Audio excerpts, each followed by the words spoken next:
আসসালামু আলাইকুম। আজকে আমি ইলিশ মাছের তরকারি রান্না করব। এখানে আমি কচুর গাঁটি নিয়েছি, ইলিশ মাছ কেটে নিয়েছি। গাঁটিগুলো ভালো করে ধুয়ে পরিমাণ মতন পানি দিয়ে ভাপিয়ে নেব। আমি চুলায় বসিয়ে দিয়েছি ভাপানোর জন্য। এবার একটি ঢাকনা দিয়ে ঢেকে দিব, যাতে ভালো করে বলক চলে আসে।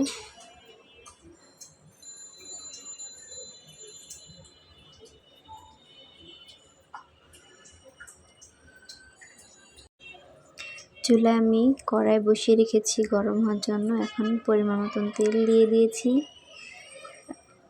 এখন দিয়ে দিব এর মধ্যে পেঁয়াজ কুচি,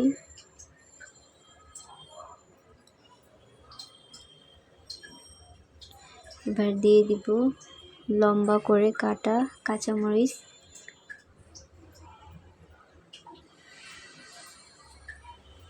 আর ভালো করে পেঁয়াজ মরিচ ভেজে নেব।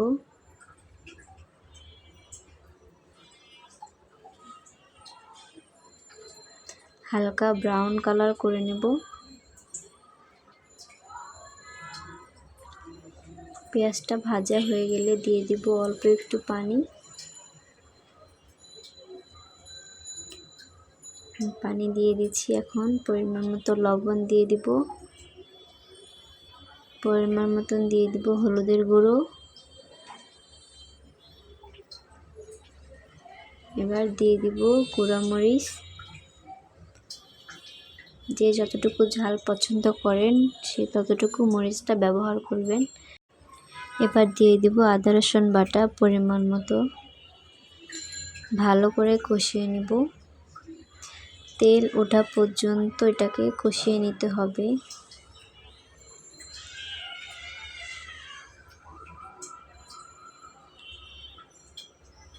দেখুন আমার মশলাটার তেল উঠে গেছে। এবার এটা ভালো মতন কষানো হয়ে গেছে। এই পর্যায়ে আমি এর মধ্যে দিয়ে দিব ইলিশ মাছ। এক এক করে ইলিশ মাছগুলো দিয়ে ভালো মতন মশলার সাথে মিশিয়ে নিব, যাতে মশলাগুলো ইলিশ মাছের মধ্যে পরিমাণ মতো ঢুকে যায়।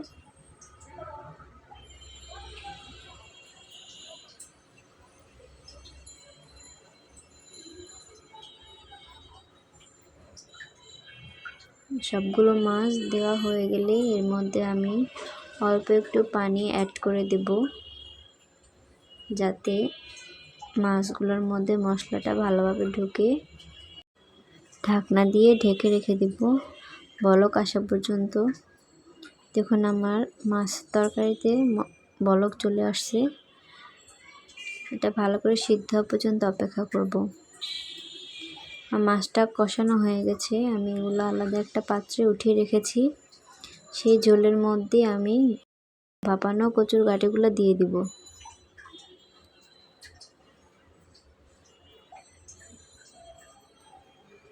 কচুর গাঁটিগুলো দিয়ে দিয়েছি। এবার একটু নেড়ে চেড়ে হালকা বলক উঠিয়ে এর মধ্যে আমি মাছগুলো দিয়ে দিব। এর মধ্যে আমি আর কোনো পানি অ্যাড করব না। এবার একটু ঢেকে দেব বলক আসার জন্য। বলক চলে আসলে আমি এর মধ্যে মাছগুলো দিয়ে দিয়েছি। মাছগুলো একটু চেপে চেপে দেব, যাতে ঝোলের মধ্যে ডুবে। বা ঢেকে দেব বলক আসা পর্যন্ত। দেখুন খুব সুন্দর চারপাশে বলক চলে আসছে। এবার ঝোলটা আর একটু কমিয়ে নিব।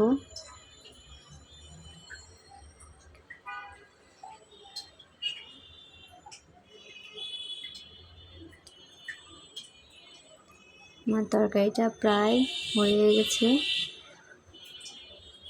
এবার আমি এর মধ্যে ধনেপাতা দিয়ে নামিয়ে ফেলব। আমার তরকারিটা হয়ে গেছে। খুব সুন্দর একটি কালার চলে আসছে।